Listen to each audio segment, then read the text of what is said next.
주님의 말씀입니다. 경청하십시오. 하나님의 아들 예수 그리스도의 복음의 시작이라. 나는 너희에게 물로 세례를 베풀었거니와 그는 너희에게 성령으로 세례를 베푸시리라. 아멘. 자, 오늘부터 신약 성경 강해 시작하겠습니다. 성경에 기록된 순서대로 한번 살펴보겠습니다. 원래는 순서상으로 보자면 마태복음이 신약 성경의 첫 부분이지만은 실제 기록된 순서로 보면 마가복음서가 먼저입니다. 그래서 마가복음서를 읽고 살피는 것이 대단히 중요합니다. 성경 내용에 들어가기 전에 성경에 대한 전 이해가 좀 필요합니다. 오늘은 그런 전제에 대해서, 전 이해에 대해서 조금 살펴보겠습니다. 기본적으로 하나님의 말씀을 읽을 때 기본적인, 기초적인 세 가지 자세가 있습니다. 한 네 가지라고도 할 수 있는데요. 또 세 가지 한번 살펴보도록 하겠습니다. 이걸 분명히 하고 들어가셔야 됩니다. 우리가 왜 그러냐면 이 하나님의 은혜라는 것은 여러분들 뜬구름 잡듯이 감정적으로 감정을 충동해서 하나님의 은혜다. 물론 우리의 감정의 존재이기 때문에 기도하고 뜨겁게 기도하고 찬양하고 이렇게 그런 어떤 자리에서도 성령님이 뜨겁게 임재하실 수 있지만 특별히 우리 한국적 상황에서는 이 하나님의 말씀이 우선해야 되는 거예요. 하나님의 말씀이 심령에 부딪히고 그 말씀을 살피고 깨닫는 과정 속에서 하나님의 은혜가 우리에게 주어지는 겁니다. 그래서 기초가 탄탄해져요. 이런 기초 없이 뜬구름 잡듯이 너무 감정에 치우치거나 어떤 특별한 신비한 체험에 연연해 하기 시작하면은 이게 신앙이 굉장히 열정이 있는 것 같고 굉장히 뜨거운 것 같고 참 잘 믿는 것 같지만은 문제가 생기는 경우가 대단히 많습니다. 한국 기독교가 전 세계 교회 역사에 2000년 동안 만들어 놓은 전 세계입니다. 전 세계에 2000년 동안 만들어 놓은 이단의 개수보다 한국 교회 100년 사이에 만들어 놓은 이단의 개수가 훨씬 더 많습니다. 이거는요, 한국 교회가 치명적인 약점이고 치명적인 부끄러움이에요. 오류예요. 제가 조익신학 교수 선배님한테는 말을 못하고 후배하고 제 친구 동기들한테는 만나면 이거 다 조직신학 교수들 잘못이다. 주로 교리를 담당하거든요. 너희들이 잘못해가지고 이단이 이렇게 만들어졌다. 정신 차리고 똑바로 가르쳐라. 농담 삼아 그렇게 얘기합니다. 농담 삼아. 그러니까 우리가 말씀에 대한 기초가 세월이 흐르고 연륜이 경륜이 흐르면은 쌓인다고 생각하는데 그렇지 않아요. 하나님의 말씀에 대해서 깊이 알아가는 과정이 없으면 그 기초가 탄탄하게 자리 잡지 않습니다. 왜 이 서두에 이 말씀 드리냐면 여러분 한국교회 대체로 80% 이상이요 일주일에 한 번 예배 드리고 돌아가세요. 그것만 가지고도 성경 공부 충분히 할 수 있다고 생각하는데 그렇지 않습니다. 영적 성장과 성숙을 이루어갈 수 있는 그런 일에 하나님의 말씀을 공부하는 일에 시간을 할애해야 되고 투자해야 돼요. 참여해야 돼요. 그런데 그런 경우가 거의 없어요. 예수님의 설교 방식은 선포형과 대화식이 있습니다. 캐리그마라 그래요. 캐리그마는 여러분이 듣든지 말든지예요. 깨닫든지 말든지예요. 관계없이 캐리그마, 선포하는 설교가 있습니다. 근데 예수님은 거의 그런 설교를 사용하지 않았어요. 대화식 설교를 하셨어요. 설명하시고 너는 어떻게 생각하느냐. 또 질문하면 이렇게 저렇게 가르쳐 주시고 대화식이었어요. 예수님의 말씀 전하는 천국 복음 전하는 방식이 굉장히 합리적이에요. 체계적이에요. 그러니까 여러분들 일주일에 한 번 예배드리러 오셔가지고 수요 기도에 금요 기도는 없습니다만은 새벽 기도에 주일 오후 예배도 안 오시는데 여러분들 예배 드려가지고 우리가 그리스도인으로 살면서 말씀에 대한 기초를 어디서 쌓아가시겠어요? 그러니까 뜬금없이 감정, 기분, 분위기 이런 데 휩쓸리다 보니까 한국 교회가 이단이 너무너무 많은 거예요. 약한 거예요. 기초가 약한 거예요. 기초가 약하니까 바람이 딱 불면 그냥 픽픽 쓰러져요. 네. 그래서 제가 한 10여 년 전에 2012년인가요? 그때부터 강해 설교를 바꿨어요. 예. 그나마 오실 때라도 하나님의 말씀을 좀 제대로 좀 배우고 제대로 좀 깨달으면 좋겠다. 왜냐하면 은혜 받는다는 것은 이 말씀을 깨닫는 자리에서 하나님께서 은혜 주시기 때문에. 그래서 제가 방법을 바꾼 겁니다. 자, 서두가 굉장히 길어지는데요. 이게 이제 성경 공부 강해 설교를 하면 이게 시간이 짧게 잘 안 돼요. 그게 저의 참 저 약점입니다. 예, 설명이 충분해야 되고 앞부분 이해하려면 뒷부분도 같이 설명이 뒤따라가야 되고, 예, 뒷부분을 위해서는 앞부분에 설명이 길어야 되고, 뭐 이런 내용들이 다 있어요. 그러니까 여러분들 인내하시고 잘 들으시길 바랍니다. 세 가지 분명하게 전제를 하고 들어가야 되는데, 하나님 말씀인 성경은 첫 번째입니다. 하나님에 관한 책이 아니다. 하나님에 관한 책이 아니다. 아이고 목사님 무슨 소리입니까? 하나님에 관한 책이 아니라뇨. 이 말 자체가 대단히 중요한 의미를 가지고 있는데, 하나님에 관한 책이 아니라 하나님께서 직접 말씀하신 책이 성경이라는 거예요. 예. 하나님께서 직접 하신 말씀. 예. 그러나 하나님께서 말씀하셨다고 해서 직접 말씀하시고 친히 기록하신 책이 아니라 성령의 감동이 된 사람, 하나님의 사람이 기록한 하나님의 책이 성경이라는 거예요. 예. 이 점을 분명히 하셔야 돼요. 두 번째, 하나님의 말씀인 성경책은 과학책도 역사책도 아니다. 흔히 성경에 대해서 역사를 논하고 과학적인 관점에서 이해하려고 하는 사람들이 의외로 많아요. 그런데 성경은 모든 사람들을 구원하시려는 하나님의 구원에 관한 책이지 과학책도 역사책도 아니에요. 물론 과학적인 이야기도 녹아나 들어가 있고 역사 이야기도 굉장히 많이 녹아나 있지만은 우리에게 들려주시는 거예요. 이런 역사 이야기가 있다. 다윗이 이런 일이 있었다. 다니엘은 이런 일을 했었다. 그럼에도 불구하고 역사책이 아니에요. 예. 이런 과학적 역사에 관한 책이라는 관점에서 하나님 말씀 성경을 보게 되면 그런 분들은 스스로 조만간 시험에 빠지기가 참 쉬워요.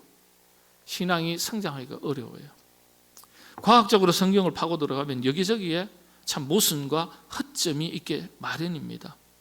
왜 그러냐면 성경 자체가 과학적인 지식을 논하는 책이 아니고 역사적인 사실만을 기록한 책이 아니고 성경은 과학자도 역사학자도 정치가도 어떤 사람이든지 모든 사람을 구원하려는 구원에 관한 책이지, 구원에 관한 하나님의 말씀이에요.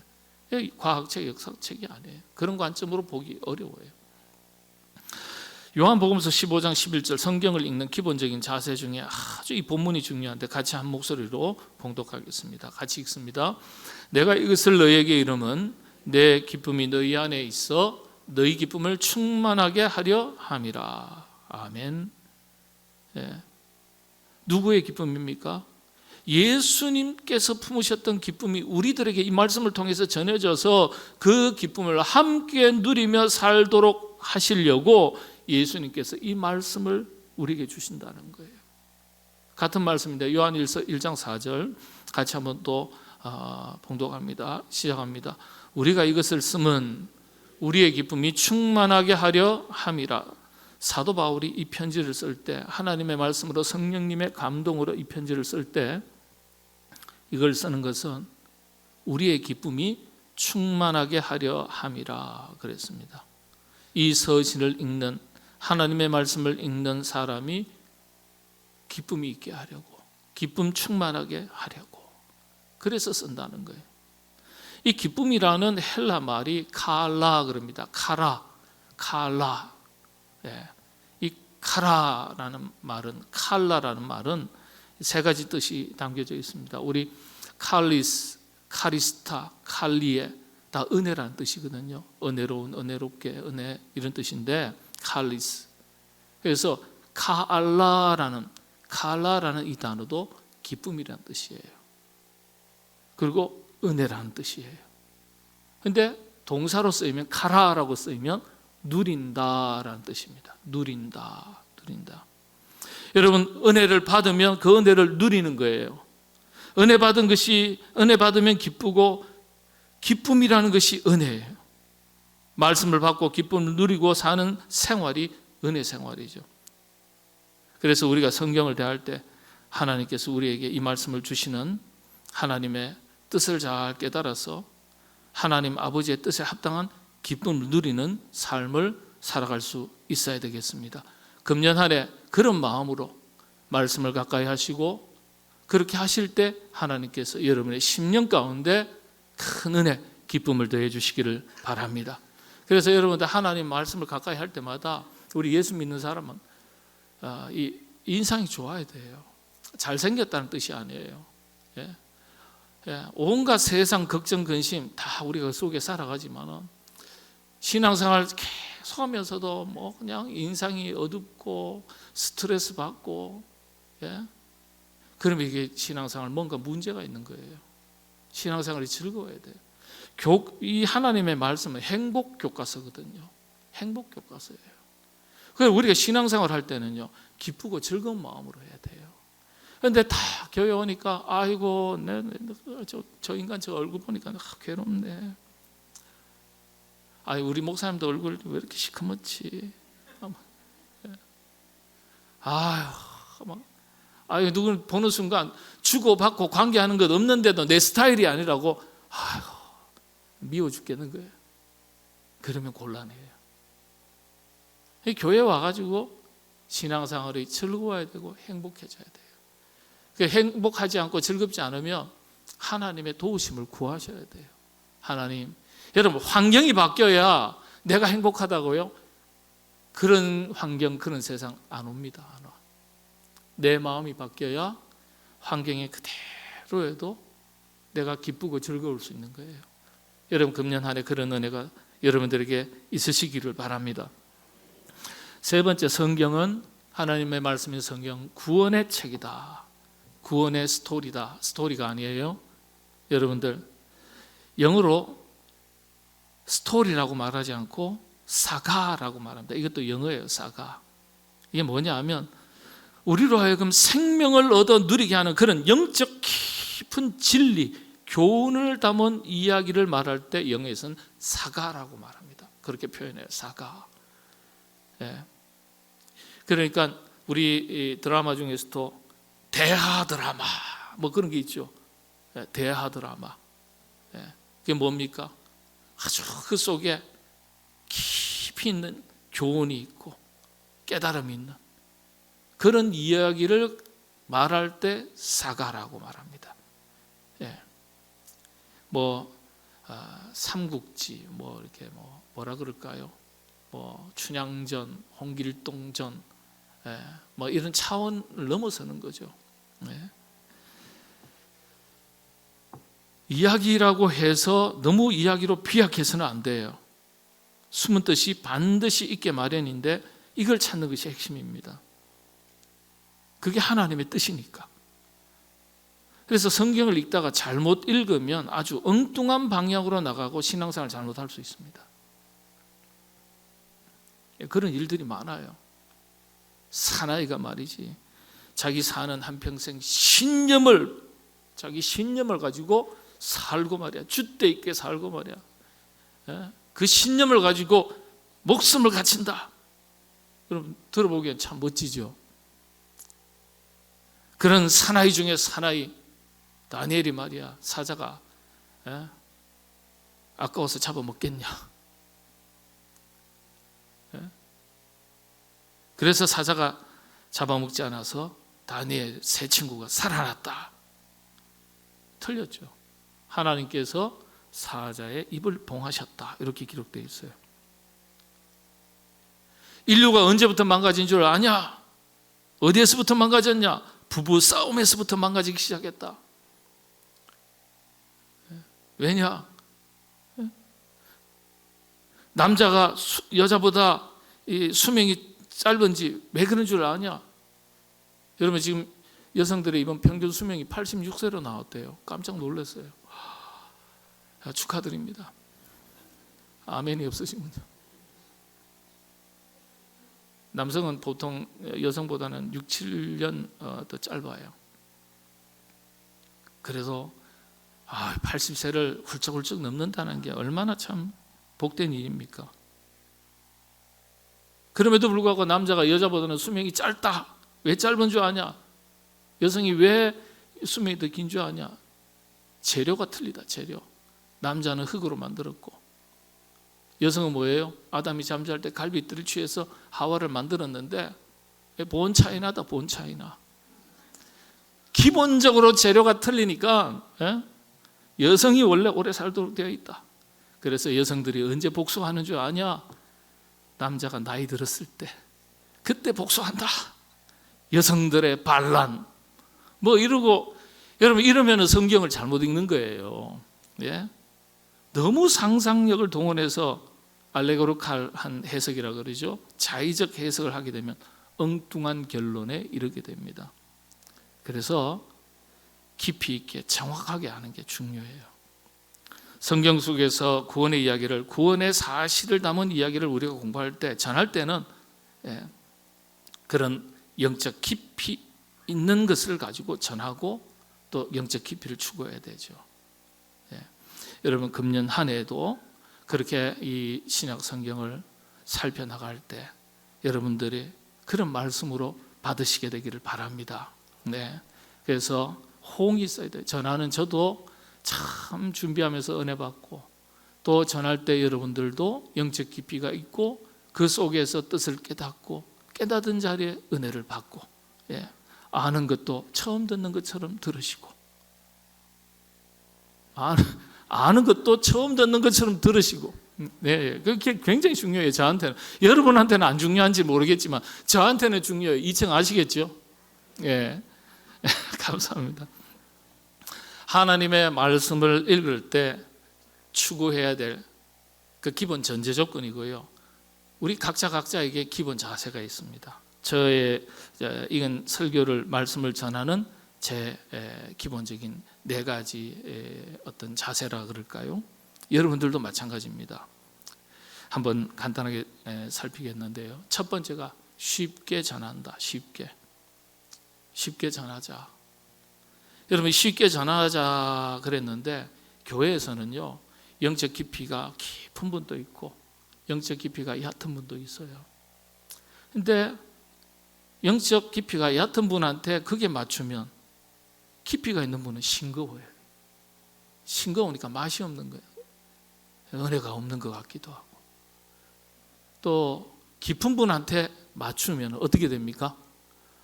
목사님 너무 어려워요. 머리에 쥐가 납니다. 그럼 또 너무 어려워서 은혜를 못 받아요. 그래서 중간치를 하는 거예요. 중간치를 기준으로 보통 설교 또 성경 공부를 한다 그래요. 근데 어쨌든 간에 쉽게 좀 하려고 그렇게 하겠습니다. 쉽게. 그런데 여러분들 쉽게 전하는 입장에서는 쉽게 전하고 받는 입장에서는 어떻게 받아야 되느냐. 저희도 쉽게 배울게요. 아니에요. 쉽다는 것 자체가 어떤 뜻이냐면 다른 말씀으로 단순하게 받는다는 뜻이에요. 단순하게 받고 믿는 것이 힘이 있습니다. 여러분, 가라 하면 가고 서라 하면 서야 돼요. 근데 그럴 때 힘이 있는데, 가라 하면은 요즘 우리가 다 참 지적 수준도 높고 인생의 연륜 경륜도 높고 그리고 개인의 경험도 높고 이 자기 중심성이 강한 시대를 사니까요, 가라 해도 안 가요. 가야 될 이유, 목적, 방법, 왜 가야 되는지 저를 납득시켜 주세요. 납득되면 가겠다는 거예요. 그런 시대입니다. 서라 그러면 서면 되는데 왜 서야 되죠? 뭐 때문에 서야 되죠? 서고 나면 다른 거 뭐 어떤 게 있나요? 서야 될 이유를 설명해 주세요. 이유를 설명해도 소용없어요. 납득이 돼야 돼요. 납득. 어려운 시대입니다. 목회 어려운 시대예요. 목회만 어려운 게 아니라 인간관계 자체가 어려운 시대예요. 지금은요. 예. 복잡하게 이것저것 생각하면서 믿는 것이 아니고 하나님의 말씀은요, 있는 그대로 단순하게 받고 받은 대로 살면 그때부터 힘이 생기는 거예요. 우리가 믿는 하나님은 살아계신 하나님이고 말씀은 살아 운동력이 있어 골수도 쪼갠다 그랬잖아요. 그죠? 예. 그러니까 하나님의 말씀 있는 대로라면 그 말씀 있는 대로 받아야 되는 거예요. 예. 여러분들 그렇게 말씀을 받으시게 되기를 바랍니다. 둘째는 말씀을 전할 때 저도 기쁨이 있어야 돼요. 은혜가 있어야 돼요. 예. 여러분들도 은혜가 있고 기뻐야 돼요. 즐거워야 되는 거예요. 신앙은 감동이다 그런 말이 있죠. 감동과 감격이 있을 때 열정이 생기는 것이고 그때부터 몸이 움직이는 거예요. 받을 때 기쁨과 감사로 받지 않으면 말씀이 내 것이 되지 않습니다. 금년 한 해도 말씀을 늘 가까이 하실 때마다 기쁨과 감사함으로 받으시고 그것이 여러분의 내면 세계에 큰 기쁨이 될 수 있기를 바랍니다. 세 번째가 여러분 오늘 우리 시대는요, 이 오락의 시대, 즐거움의 시대, 엔터테인먼트를 추구하는 시대예요. 즐거움. 근데 즐거움만 추구하는 게 아니라 우리 그리스도인들은 하나님의 말씀을 붙들 때 영적 깊이를 추구하는 사람들 아닙니까? 그래서 세 번째가 영적 깊이를 추구하자. 예? 영적 깊이. 요한복음서 10장 10절 말씀 한번 살펴보겠습니다. 같이 읽겠습니다. 도둑이 오는 것은 도둑질하고 죽이고 멸망시키려는 것뿐이요 내가 온 것은 양으로 생명을 얻게 하고 더 풍성히 얻게 하려는 것이라 그랬습니다. 예수님께서 왜 오셨냐? 말씀이죠. 말씀이 왜 우리 가운데 부딪히냐? 양된 우리로 하여금 생명을 얻어서 그 생명을 풍성히 누리도록 하기 위해서 그렇게 말씀을 주신다는 거예요. 그래서 우리가 은혜가 본질적으로 깊이 들어가지 못하면 예수님 믿는 것이 힘들고 기쁨이 없고 교회 다니는 것이 근심거리가 될 경우가 참 많습니다. 그러니까 깊게 들어가셔야 돼요. 깊게. 그래서 창세기를 한 달 만에 끝내고 말라기를 한 달 만에 끝내고 그다음 마가복음도 한 달 만에 요한계시록도 한 달 만에 성경 전체 한 달 만에 끝낸다 이러지 마시고 어떻게 해요? 한 주를 가지고 한 달을 갈 수도 있고 한 권을 가지고 하루 만에 지나갈 수도 있습니다. 그래서 매어서 하나님 말씀을 붙들지 말고 자유롭게 말씀 안에서 깊이 있게 여러분 은혜를 누리시게 되기를 바랍니다. 마지막 네 번째가요, 변화입니다. 변화. 우리가 말씀을 제가 전할 때 여러분이 말씀을 받을 때 전하는 저도 변화가 있어야 되고 여러분들도 변화가 있어야 돼요. 가르치는 사람도 변화가 있어야 되고 듣고 배우는 여러분들도 성경의 지식, 말씀으로 인해서 삶의 변화가 있어야 돼요. 그래서 심령의 변화가 있고 가정의 변화가 있고 자기가 섬기는 일터에 변화가 찾아와야 돼요. 그런 말씀의 능력이 변화입니다. 변화. 강팍한 심령을 변화시키고 삭막한 세상, 훈훈한 공동체로 변화시키고 말씀이 제대로 자리 잡고 역사하면 말씀은 살아 운동력이 있다 그랬으니까 변화가 되는 거예요. 변화가. 그래서 그런 변화가 우리의 심령, 여러분의 가정, 삶의 현장 가운데 우리 교회 가운데 넘치시게 되기를 바랍니다. 찬송가 305장 한번 찬송할까요? 네. 찬송가 305장입니다. 찬송가 305장. 참 은혜로운 찬양. 네.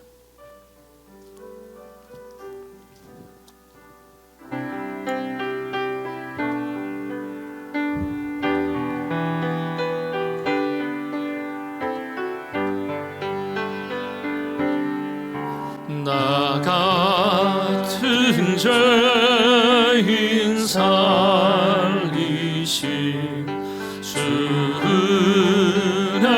놀라워 잃었던 생명 찾았고 광명으로 덧내 큰 죄악에서 건지신 주의 고마워 나 처음 믿은 그 시간 귀하고 귀하다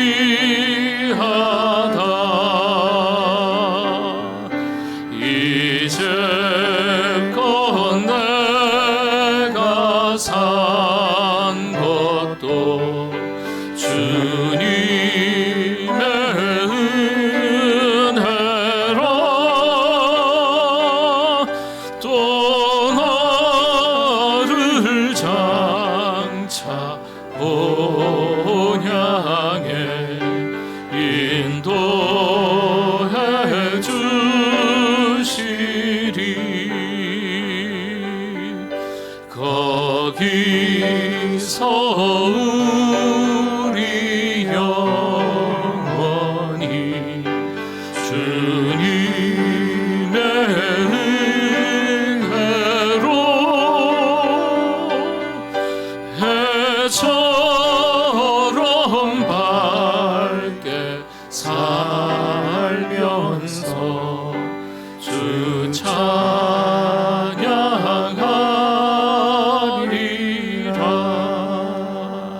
아멘.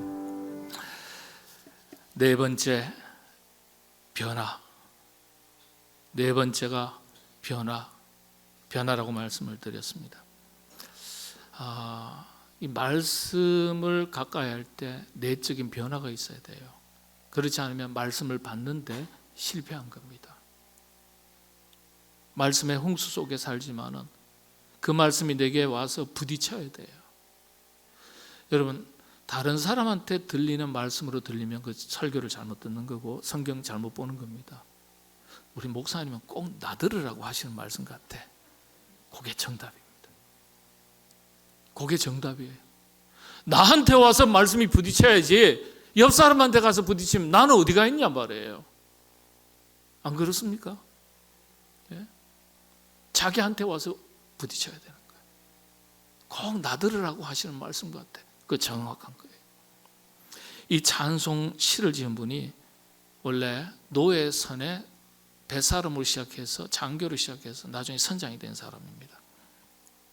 아프리카에서 흑인 노예를 잡아다가 그 아프리카 흑인 노예사를 보면요, 제가 그 현장에 100여 년 전만 해도 노예 팔았습니다. 그 잔지바르 섬에 가보니까요, 지하에 가가지고 착고가 있었고 100년 전에 노예 팔면서 배를 타고 떠나기 전에 사진이 있어요. 아직도. 참 해변가에 나왔는데 초원에 다니다가 그냥 세이 굿바이 가족들하고 인사도 못하고 행방불명되듯이 잡아다가 그냥 유럽으로 미국으로 팔았던 사람이 이 뉴턴이라는, 존 뉴턴이라는 사람입니다. 천하의 남봉꾼의 망나니였어요. 이 망나니 성장이 그 말씀이 그 심령 가운데 딱 부딪히니까 이 심령에 변화가 일어나서 눈물로 그 자신의 과오, 지난날의 그 말 못할 죄악들 깨닫게 되고 회심하고 고백하는 거예요. 나 같은 죄인 살리시. 나 같은 죄인이죠. 나중에 이분이 성공의 훌륭한 주교가 됩니다. 성공의. 그래서 찬송을 지은 거예요. 그때 깨닫고 나서 지은 겁니다. 이 3절 가사 중에 그 장차죠. 예? 장차는 뭡니까? 미래. 예? 과거는 내 삶이 이렇지만 지나온 삶을 가만히 들여다보면 부끄러운 것이 많지만, 어두운 것이 많지만, 하나님 말씀 보고 말씀 붙들고 살아갈 내 미래는 그렇지 않다. 미래를 향해서 도전하자. 여러분, 그래서 예수 믿는 사람은 지나치게 과거에 얽매이면 신앙생활 제대로 못합니다. 우리 민족을 가리켜서 말할 때 한의 민족이다 그러죠. 한. 그래서 세계 우리 한국 신학을 대표할 때 설명할 때 한 디알라지 그럽니다. 한 디알라지 신학, 한의 신학. 우리 한국의 신학을 두 가지로 설명하는데 정 디알라지, 정의 신학이다 그렇게 이야기합니다. 한은 사전적인 의미로는 오래된 분노를 말합니다. 오래된 분노. 과거에 얽매이는 거예요. 옛날에 상처받았던 것, 옛날에 고통스러웠던 것, 억울했던 것, 며칠 전에 속상했던 것, 10년, 20년 잊은 줄 알았는데 갑자기 막 떠올라가지고 이 바닥에 깔아앉은 게 그게 없어진 게 아니죠. 확 소용돌이 쳐가지고 물이 혼탁해지고 영혼이 혼탁해지고. 과거에 얽매이는 사람은요 영적인 사람이 아니에요. 영적인 사람. 바리새인들은 항상 과거지향적이죠. 항상 모세가 어떻고 예. 사두개인들은 현실파, 현실의 이익을 항상 앞세우는 사람들.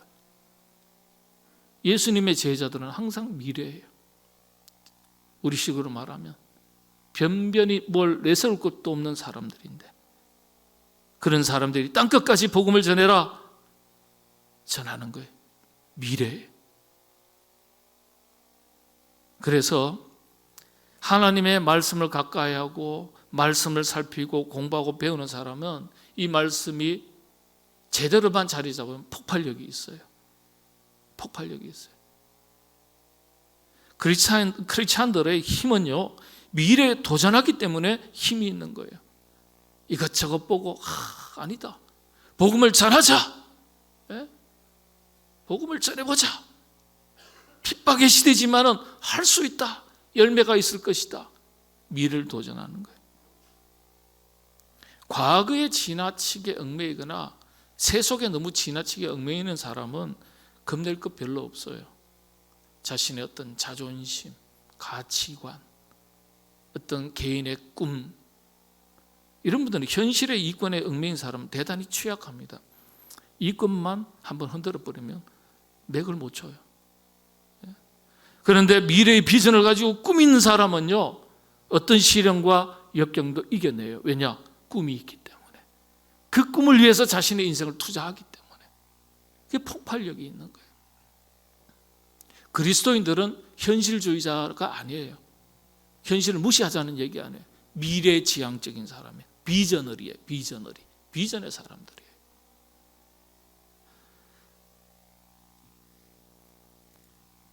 (2024년) 말씀을 부딪힐 때, 말씀에 올 때 하나님의 영광과 거룩한 삶을 위한 여러분의 꿈을 찾고 목적 있는 삶을 살아가시는 한 해가 되시기를 바랍니다. 마지막 마무리합니다. 마가복음서가 창세기하고 딱 비교가 됩니다. 창세기, 제네시스가 창조, 시작이라는 뜻 아니에요? 7가지 시작이 창세기에 기록되어 있는데 우주, 하늘, 땅의 시작, 생명의 시작, 그 다음에 인간, 인류의 시작, 가정의 시작, 그리고 죄의 시작. 죄가 있으니까 은근키가 나고 수고에 땀을 흘려야 먹고 살고, 그 해산의 고통이 뒤따를 것이다. 고통의 시작이에요. 에덴 동산에서는 고통이 없었거든요. 그리고 에덴 동산에서는 이게 없었는데 마지막 죽음의 시작. 이렇게 7가지가 시작이 됩니다. 그런데 신약 성경이 시작되는 첫 번째 하나님의 말씀인 마가복음서가요 아주 질적으로 다르게 시작합니다. 오늘 마가복음서 1장 1절의 말씀 뭐라고요? 하나님의 아들 예수 그리스도의 복음의 시작이다, 이렇게 선포하는 거예요. 그런데 그 다음 내용이 아주 중요합니다. 아주 중요해요. 오늘 메시지의 핵심입니다. 복음의 시작을 이야기하는데 세례부터 딱 얘기하는 거예요. 세례, 의미심장한 이야기입니다.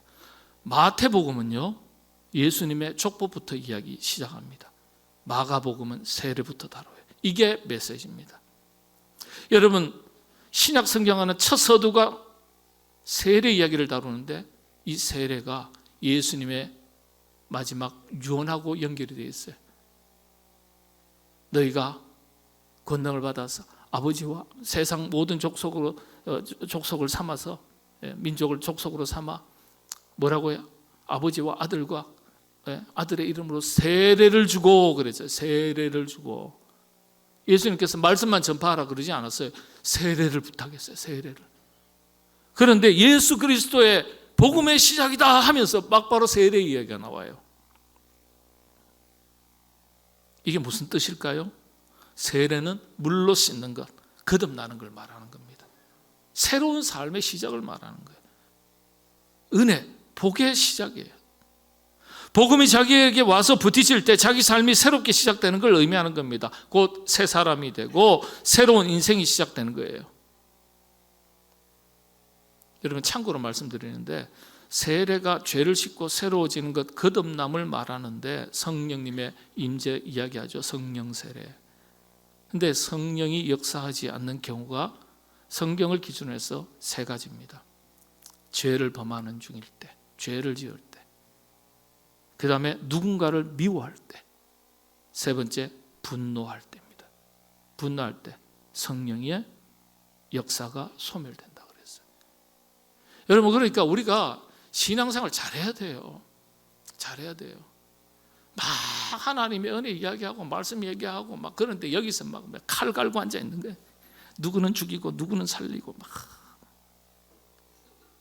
이게 하나님 보실 때 가증스러운 게 되는 거예요. 복이 되겠어요? 우리가 복을 받으려면요, 복 받을 생각을 하고 복 받을 말을 하고 복 받을 행동을 해야 돼요. 사람은 내면 세계를 못 보지만 성령님은 우리의 마음을 감찰하신다 그랬어요. 그러니까 이 속에 온갖 어두운 것들은, 칼 가는 것들은, 분노는, 용서하지 못하는 마음은, 저주는 잔뜩 가져놓고 아주 우리가 그렇지 않은 척 해본들 하나님의 복이 임하겠냐 말이에요. 임하겠냐 말이에요. 이건 심각하게 개인적인 차원에서 생각하셔야 돼요.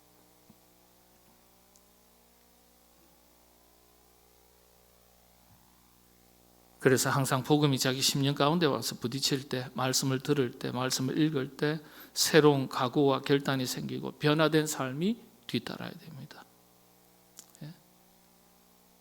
복음이 시작될 때 자기 변화, 자기 거듭남, 속 사람이 변해서 새 사람이 시작될 때 자기 안에 복음도 시작되는 거예요.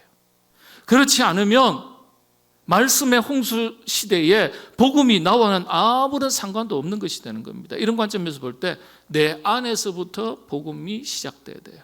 말씀이 자리 잡고, 자리 잡은 말씀이 내 영혼을 새롭게 하고 새로운 삶을 시작할 수 있어야 복음이 시작된 거예요. 그렇지 않으면 복음은 있으나 내 안에 복음이 시작되지 못한 것이나 다름없는 겁니다. 2024년 새로운 한 해 신약 성경 주님의 말씀을 살필 때, 우리 안에 말씀이 부딪힐 때 우리 안에서부터 말씀의 역사가 시작이 되어서 우리 심령이 새롭게 되고 삶이 변화되고 하나님의 놀라운 은혜가 임하는 한 해가 되시기를 바랍니다.